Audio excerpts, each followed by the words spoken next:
Good morning. हम लोग physics पढ़ रहे थे, आज भी वही पढ़ेंगे। चैप्टर था ड्यूअल नेचर ऑफ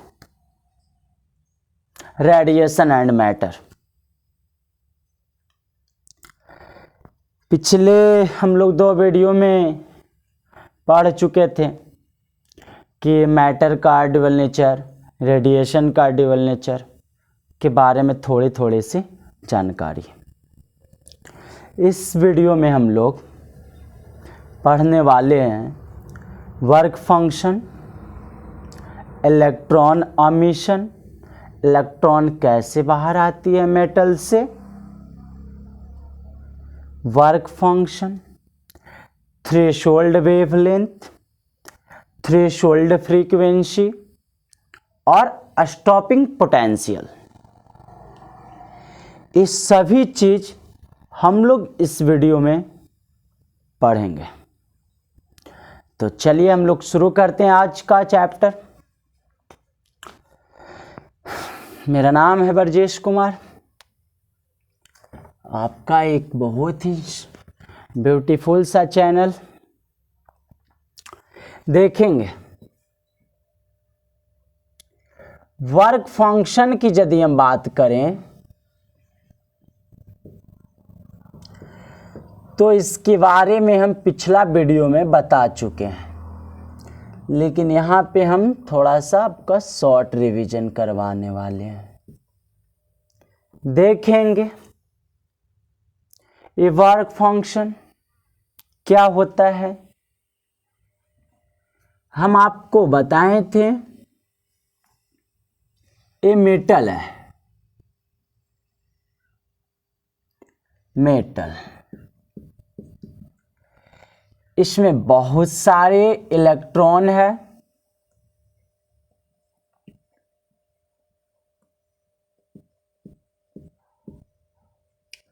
ये इलेक्ट्रॉन बॉन्डेड है, ये बाहर का इलेक्ट्रॉन है फ्री इलेक्ट्रॉन। ये अपनी एनर्जी से बाहर जानी चाहती है, सतह के पास पहुंचती है। यहाँ पे इलेक्ट्रॉन बाहर गया, यहाँ पे पॉजिटिव चार्ज बन जाता है, पॉजिटिव इमेज, इलेक्ट्रॉन के पास निगेटिव चार्ज। पॉजिटिव निगेटिव के कारण इलेक्ट्रोस्टैटिक्स फोर्स लगती है। इलेक्ट्रोस्टैटिक्स फोर्स लगने के कारण जो इलेक्ट्रॉन बाहर जाना चाह रहा था सतह पे, सरफेस पे पहुंची, वह पुनः से ट्रैक्ट होकर अपनी जगह पे वापस आ जाती है। उसी प्रकार इलेक्ट्रॉन भी बाहर जाना चाहता है, अट्रैक्शन के कारण अंदर आ जाता है। इस प्रकार से तो इलेक्ट्रॉन बाहर नहीं निकल पाएगा। तो हम इस इलेक्ट्रॉन को इतना एनर्जी देते हैं ताकि यह बाहर चल जाए। अभी इसके पास एनर्जी इतनी नहीं है कि यह बाहर जा सकता है, तो इसे हमको बाहर से कुछ एनर्जी देना पड़ेगा। जो एनर्जी देना पड़ेगा इस इलेक्ट्रॉन को सरफेस के मेटल के सरफेस से बाहर निकालने के लिए, उसी मिनिमम एनर्जी को हम लोग वर्क फंक्शन कहते हैं। देखिएगा, the minimum energy required just to escape an electron from metal surface, from a metal surface is known as work function. The minimum energy required just to escape an electron from a metal surface is known as work function. कहने का मतलब हुआ किसी electrons को metal के surface से बाहर निकालने के लिए जितनी एनर्जी हमें रिक्वायर्ड होती है उसी मिनिमम एनर्जी को हम लोग क्या कहते हैं, वर्क फंक्शन कहते हैं।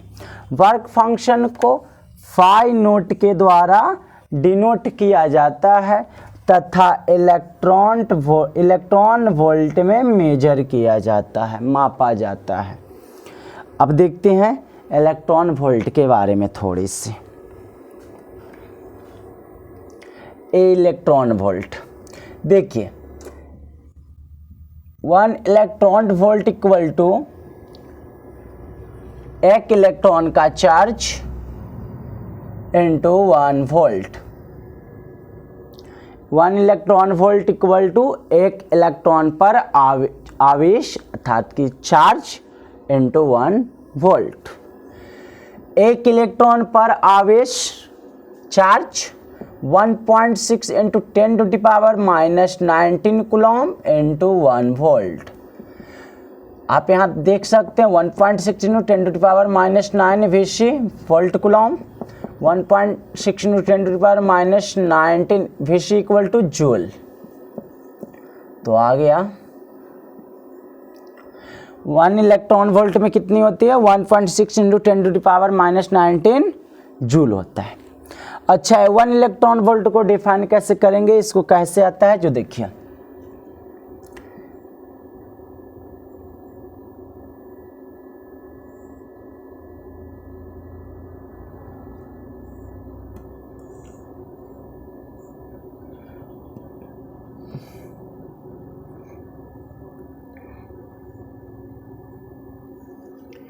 ये देखिएगा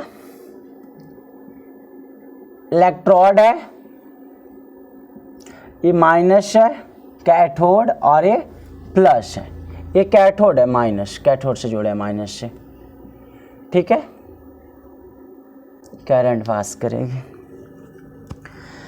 तो यहाँ पे हम 1 वोल्ट के विभवांतर पोटेंशियल से 1 वोल्ट के पोटेंशियल यहाँ पे दिए हैं। तो 1 वोल्ट के पोटेंशियल देने से यहाँ कैथोड से मानिए 1 इलेक्ट्रॉन निकलती है और एसेरेट होती है। 1 वोल्ट पोटेंशियल देने से यहाँ से कैथोड से 1 इलेक्ट्रॉन निकल के क्या होती है, एसेरेट होती है। तो उसके एसेरेट जब होती है तो उसे जो कार्य करना पड़ता है, वर्क करनी पड़ती है, उस वर्क को ही हम लोग इलेक्ट्रॉन वोल्ट में मापते हैं। तो देखिए कितना कार्य करना पड़ेगा जब एसेरेट होगा। W इक्वल टू फॉर्मूला पढ़े हैं हम लोग कचे क्यू भी, W इक्वल टू क्यू भी। क्यू कितना है, 1 इलेक्ट्रॉन जा रही है, 1 इलेक्ट्रॉन का 1.6 इंटू 10⁻⁻19 कूलम, भी 1 वोल्ट, 1.6 इंटू 10⁻⁻19 VC यानी कि जूल। ये कार्य करना पड़ा, वर्क।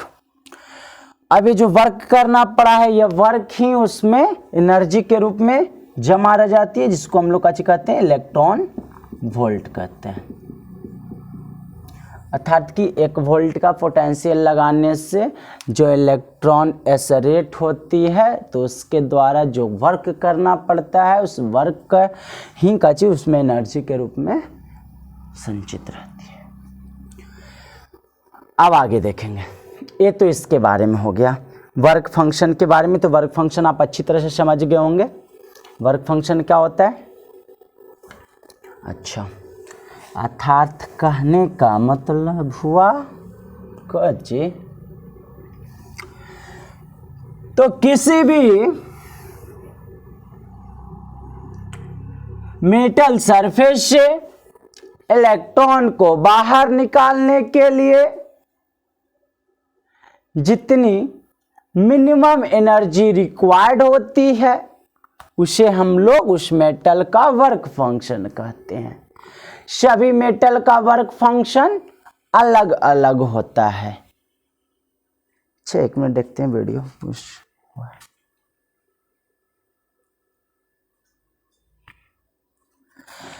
तो बता रहे थे कि सभी मेटल का वर्क फंक्शन अलग अलग होता है। अभी वर्क फंक्शन एक बात आप याद रखिएगा, work function depends on nature of metal. Work function जो किस पे डिपेंड करता है, तो मेटल के नेचर पर डिपेंड करता है। अर्थात कहने का मतलब हुआ कि जो मेटल का टेम्परेचर वगैरह हो गया, उस पर डिपेंड करता है वर्क फंक्शन। इस कारण से जितने भी मेटल्स है सबका वर्क फंक्शन अलग अलग होता है। अच्छा, हम लोग को जो एनसीईआरटी बुक है उसमें यदि हम बात करें, जो टेबल दिया है उसमें सबसे ज़्यादा यदि वर्क फंक्शन किसी का है तो है प्लैटिनम का। अच्छा, ये तो वर्क फंक्शन के बारे में हो गया। अब आप थोड़ी सी अच्छा, बहुत ही अच्छा कॉन्सेप्ट है, समझिएगा।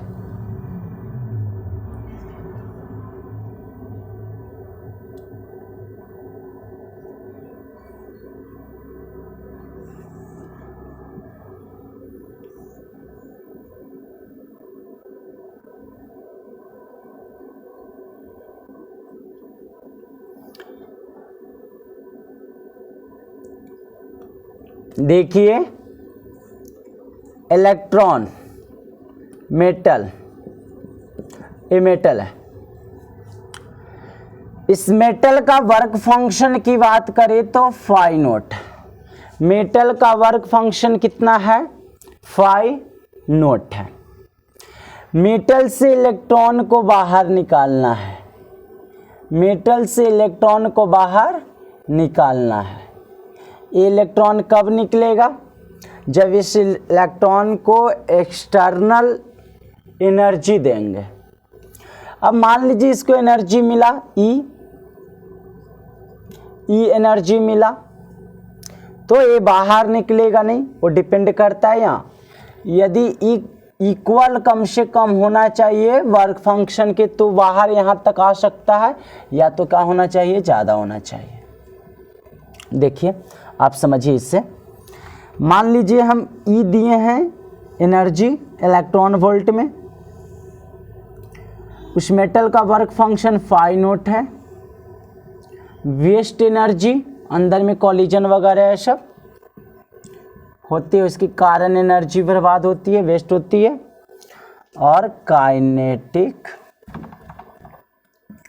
एनर्जी, देखिए इसको आप समझिएगा, वर्क फंक्शन अच्छी तरह से समझ में आ जाएगा। मानिए कि हम इस मेटल को 100 इलेक्ट्रॉन वोल्ट एनर्जी दिए, एक्सटर्नल एनर्जी कितना? 100 इलेक्ट्रॉन वोल्ट एनर्जी हम इस मेटल को दिए। इस मेटल का वर्क फंक्शन 30 था इलेक्ट्रॉन वोल्ट में। अब जब 100 इलेक्ट्रॉन वोल्ट दिए और इसका वर्क फंक्शन कितना है? 30 इलेक्ट्रॉन वोल्ट है। अब आप सोचिए, ये 100 इलेक्ट्रॉन वोल्ट, 30 इलेक्ट्रॉन वोल्ट तो लग गया था हमको एनर्जी को क्या करने, इलेक्ट्रॉन को क्या करने में? बाहर निकालने में। वर्क फंक्शन क्या होता है? वर्क फंक्शन यही होता है कि इलेक्ट्रॉन को बाहर निकालने के लिए जितनी एनर्जी रिक्वायर्ड होती है मिनिमम, तो 30 इलेक्ट्रॉन वोल्ट तो मिनिमम एनर्जी रिक्वायर्ड है इसको बाहर निकालने के लिए। ऐसा हम मानते हैं अंदर कॉलिजन वगैरह सब नहीं हुआ, अंदर कॉलिजन वगैरह सब नहीं हुआ, तो वेस्ट एनर्जी कितना हुआ? 0। तो काइनेटिक एनर्जी, तो यहां बचा कितना? 100 एनर्जी हम दिए, 30 एनर्जी हमारा वर्क फंक्शन यूज हुआ इलेक्ट्रॉन को बाहर निकालने में। अभी 70 एनर्जी बच रहा है, 70 इलेक्ट्रॉन वोल्ट जो है एनर्जी वो बच रहा है। तो ये 70 इलेक्ट्रॉन वोल्ट एनर्जी जो है वो क्या करेगा, यहां से यहां तक के टोटल हम 100 इलेक्ट्रॉन वोल्ट दिए, 30 इलेक्ट्रॉन वोल्ट लग गया इस इलेक्ट्रॉन को यहां से सरफेस के बाहर लाने में। 70 इलेक्ट्रॉन वोल्ट बचा, उस 70 इलेक्ट्रॉन वोल्ट क्या करेगा, इसको बाहर काइनेटिक एनर्जी प्रदान करेगा, उसको स्पीड प्रदान करेगा, वेलोसिटी प्रदान करेगी काइनेटिक एनर्जी। ठीक है,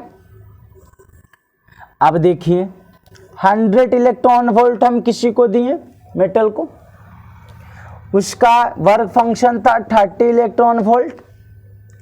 अब एक सेकंड केस में हम ये मानते हैं कि अंदर कोलिजन वगैरह हुआ, ये बॉन्डेड है, मान लीजिए ये वाला निकल रहा होगा तो ये बॉन्डेड है, तो कोलिजन वगैरह ये सब हुई, तो जिसके कारण कोलिजन के कारण जो वेस्ट एनर्जी हुआ 20 है, वेस्ट एनर्जी 20, कितना एनर्जी बचा 30 एनर्जी वर्क फंक्शन इलेक्ट्रॉन को सरफेस से बाहर निकालने में, 20 एनर्जी निकालते समय वेस्ट हो गया 20 इलेक्ट्रॉन वोल्ट एनर्जी कोलिजन के कारण। 30 20 50, 100 था यहाँ पे हमारा, कितना बचेगा, ये 50 इलेक्ट्रॉन वोल्ट एनर्जी कहाँ जाएगा, तो ये 50 इलेक्ट्रॉन वोल्ट का जो एनर्जी है वो उस इलेक्ट्रॉन जो यहाँ बाहर निकला अब इसको काइनेटिक एनर्जी में चेंज हो जाएगी, अर्थात ये इसको स्पीड देगा भागने के लिए, बाहर निकलने के लिए। अब देखिए 100 इलेक्ट्रॉन वोल्ट हम एनर्जी दिए, 30 इसका था वर्क फंक्शन। ठीक है, 30 इसका क्या चाहिए, वर्क फंक्शन है। मान लीजिए कि अंदर कोलिजन वगैरह हुई, उसमें 80 इलेक्ट्रॉन वोल्ट एनर्जी खत्म हो गई, तो 100 था 80 खत्म हो गया, वेस्ट हो गया कोलिजन के कारण, बचा 20 इलेक्ट्रॉन वोल्ट, तो इसका वर्क फंक्शन नहीं होता है, तो इलेक्ट्रॉन यहां बाहर नहीं निकलेगी। तो आप यहां पे समझिए 100 इलेक्ट्रॉन वोल्ट दिए, वर्क फंक्शन 30 लगा अर्थात इलेक्ट्रॉन को सतह पर बाहर लाने के लिए, और जो बचा 70 वो काइनेटिक एनर्जी प्रदान किया। तो काइनेटिक एनर्जी सबसे ज्यादा ग्रेटर कब होगा, तो काइनेटिक एनर्जी सबसे ज्यादा तब हो रहा है, मैक्सिमम हो रहा है, कब मैक्सिमम है, तो काइनेटिक एनर्जी मैक्सिमम तब होगा जब वेस्ट एनर्जी कितना हो, 0 होगा। जब वेस्ट एनर्जी 0 होगा तो काइनेटिक एनर्जी मैक्सिमम होगा। जब कुछ एनर्जी वेस्ट हो जाएगी तो काइनेटिक एनर्जी डिक्रीज होने लगेगा। तो आप देखिए इस kinetic energy maximum, kinetic energy maximum equal to, कैसे ज्ञात किए, kinetic energy maximum equal to 100 - 30 कितना 70, तो 100 था एनर्जी जो बाहर से एक्सटर्नल दिए और 30 का था फाई नोट, तो kinetic energy maximum equal to हो जाएगा फॉर्मूला कितना, E - phi note.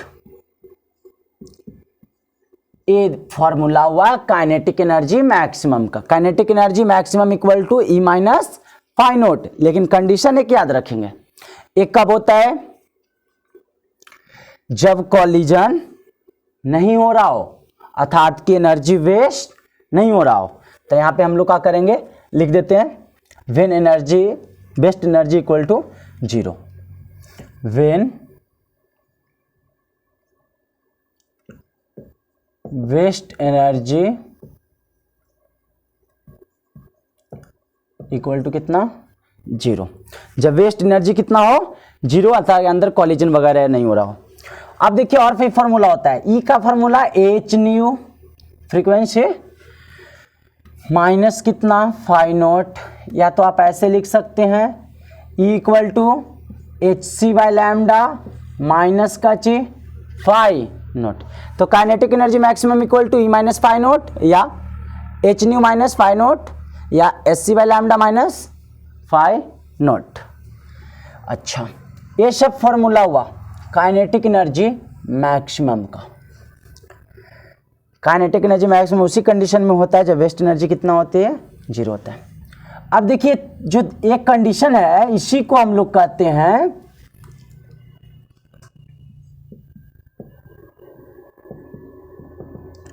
Einstein's photo electric equation. इसी इक्वेशन को हम लोग कहते हैं आइंस्टीन्स फोटो इलेक्ट्रिक इक्वेशंस। समझ जाइए आप। इसको हमें आप लिखना चाहते तो लिख सकते। अच्छा, इसको हम इस रूप से भी लिख सकते हैं। देखिए तो काइनेटिक एनर्जी का फॉर्मूला कितना होता है, हाफ mv²। मास किसका, इलेक्ट्रॉन का, और एक काची हो जाएगा मैक्सिमम। काइनेटिक एनर्जी मैक्सिमम का फॉर्मूला हाफ mv², मास इलेक्ट्रॉन का मैक्सिमम, इक्वल टू कितना, hc/λ माइनस कितना नोट, 5 नोट। ये भी है आइंस्टीन फोटो इलेक्ट्रिक इक्वेशन का ही एक रूप है। तो ये था आइंस्टीन फोटो इलेक्ट्रिक इक्वेशन से न्यूमेरिकल हम लोग क्या करेंगे, बनाएंगे, और इसका आगे भी थ्रेशोल्ड वाला में जो है ना उसमें क्या करेंगे, यूज करेंगे। इसको आप ध्यान में अच्छे से रखिएगा। तो kinetic energy maximum equal to E-5 naught, बहुत इंपॉर्टेंट है। अब इसके बाद हमारा एक बार यदि देखेंगे, देख लीजिए, एक बार नोट कीजिएगा, नोट कर लीजिए, स्क्रीनशॉट लीजिए।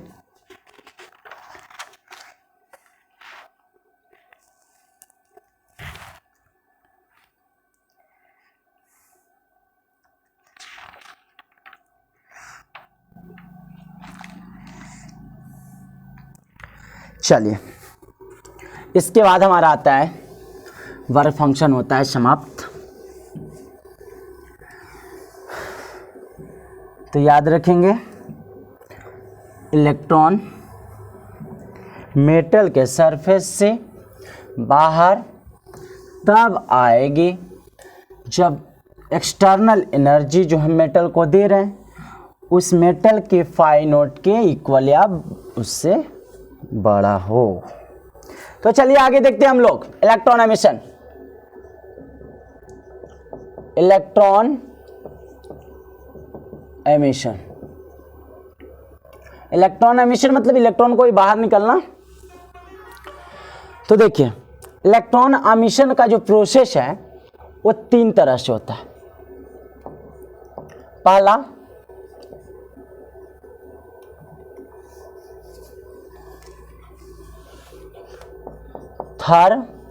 Thermionic emission, thermionic emission.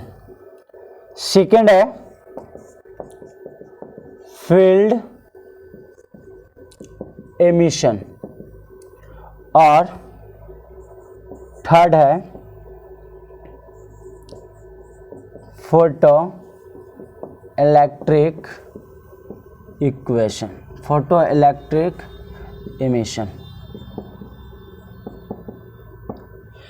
देखिए, थर्मियोनिक एमिशन, फील्ड एमिशन और है फोटो इलेक्ट्रिक एमिशन।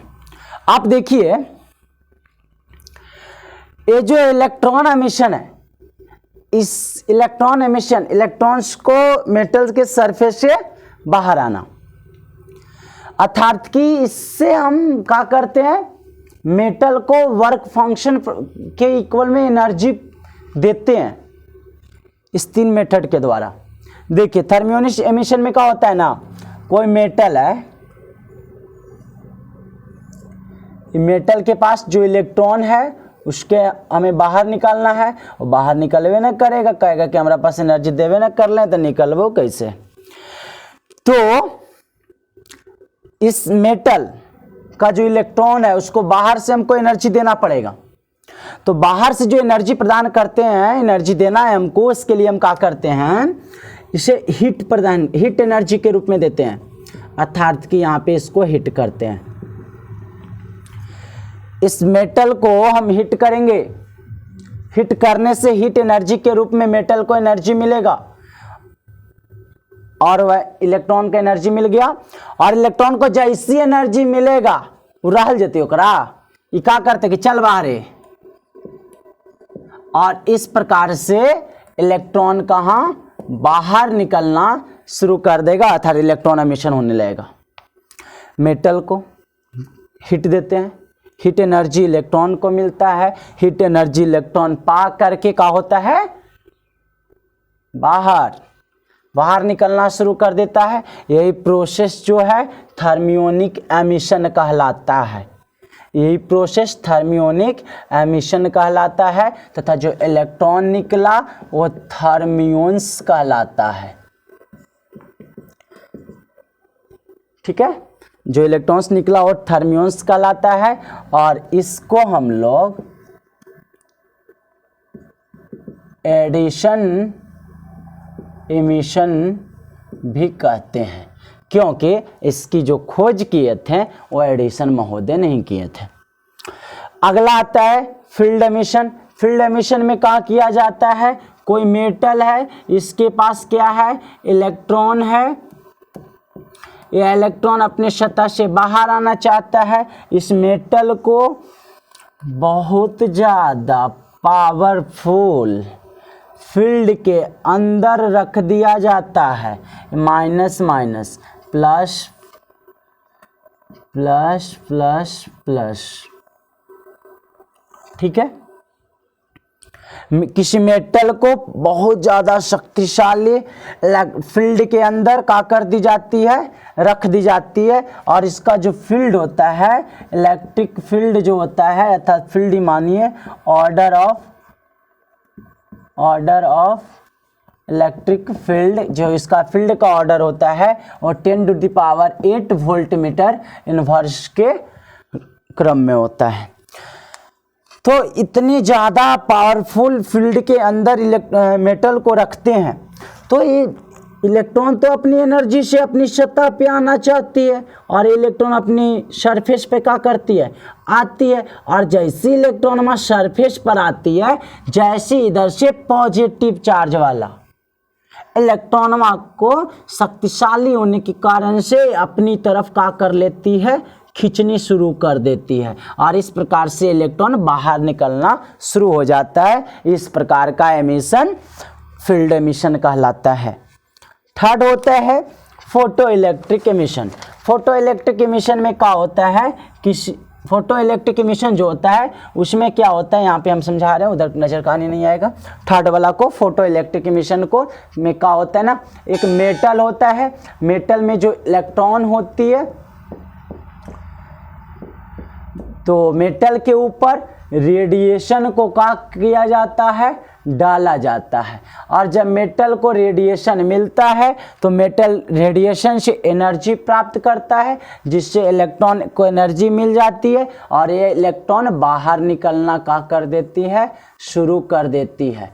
यह प्रोसेस फोटो इलेक्ट्रिक इफेक्ट कहलाती है तथा जो एमिशन है ये कहलाएगा फोटो इलेक्ट्रिक एमिशन, और जो इलेक्ट्रॉन बाहर निकला वो कहलाता है फोटो इलेक्ट्रॉन।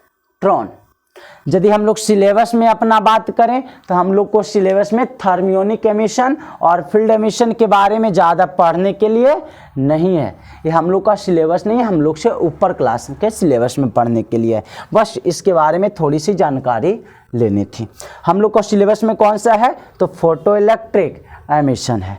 तो चलिए शुरू करते हैं फोटो इलेक्ट्रिक एमिशन।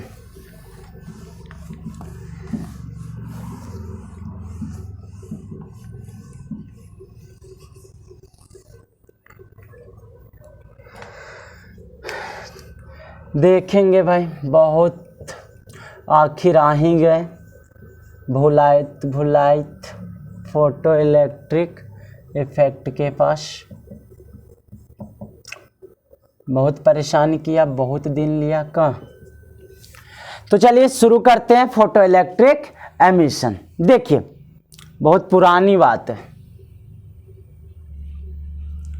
1887 की बात है।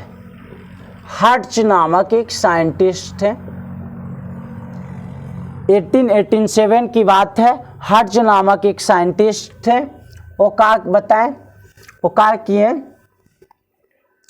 इलेक्ट्रिक डिस्चार्ज ट्यूब, जो इलेक्ट्रिक डिस्चार्ज ट्यूब होता है उस ट्यूब के कैथोड प्लेट पर 1887 में हर्ट्ज महोदय इलेक्ट्रिक डिस्चार्ज ट्यूब के कैथोड पर अल्ट्रावायलेट रे डाले कैथोड पर। अब जब कैथोड पर डाले अल्ट्रावायलेट रे, तो उन्होंने देखें कि जो इलेक्ट्रिक डिस्चार्ज का जो रेट था वो काफी बढ़ गया और इलेक्ट्रिक डिस्चार्ज काफी इजीली होने लगा, काफी जल्द होने लगा। तो हर्ट्ज ने बताया कि इलेक्ट्रिक डिस्चार्ज ट्यूब के कैथोड पे यदि हम लोग अल्ट्रावायलेट रे डालते हैं ना, तो क्या होता है, इलेक्ट्रिक डिस्चार्ज के जो रेट होता है, स्पीड होती है, वो बढ़ जाती है। अब हर्ट्ज के कार्य जो वर्क था उसको कुछ और आगे बढ़ाएं, बस अगली ही वर्ष 1888 एक और वैज्ञानिक आ गए जिनका नाम था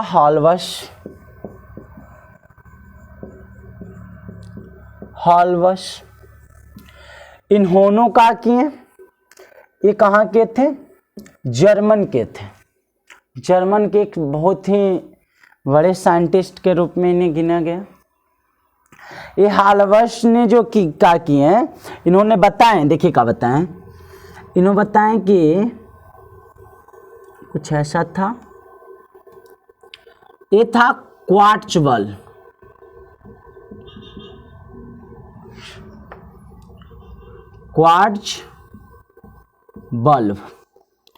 क्वार्ट्ज बल्ब के अंदर जिंक का 2 प्लेट, क्वार्ट्ज बल्ब के अंदर जिंक का 2 प्लेट। अब इन्होंने क्या किए, इसे जोड़ दिए बैटरी से, एमीटर लगा दिए यहाँ पे, ठीक है। और इसके बाद इसका जो कैथोड वाला, ये कैथोड है माइनस और ये प्लस, माइनस और प्लस, माइनस प्लस। इसके बाद इन्होंने क्या किए, ये क्वार्ट्ज का बल्ब है, क्वार्ट्ज के बल्ब के अंदर जिंक की 2 प्लेट है जो इलेक्ट्रोड के रूप में कार्य कर रही है। इसको एमीटर और बैटरी से जोड़ दिया गया है। अभी ये ओपन सर्किट है, देखिए यहाँ पे से करंट यदि जाएगी भी तो यहाँ पर ओपन है, ठीक है, इसलिए करंट का फ्लो अभी नहीं होगा। अब देखिए क्या किए, इसके ऊपर कैथोड के ऊपर हॉलवश ने रेडिएशन डाले, अर्थात लाइट डाले। जब कैथोड के ऊपर हॉलवश ने रेडिएशन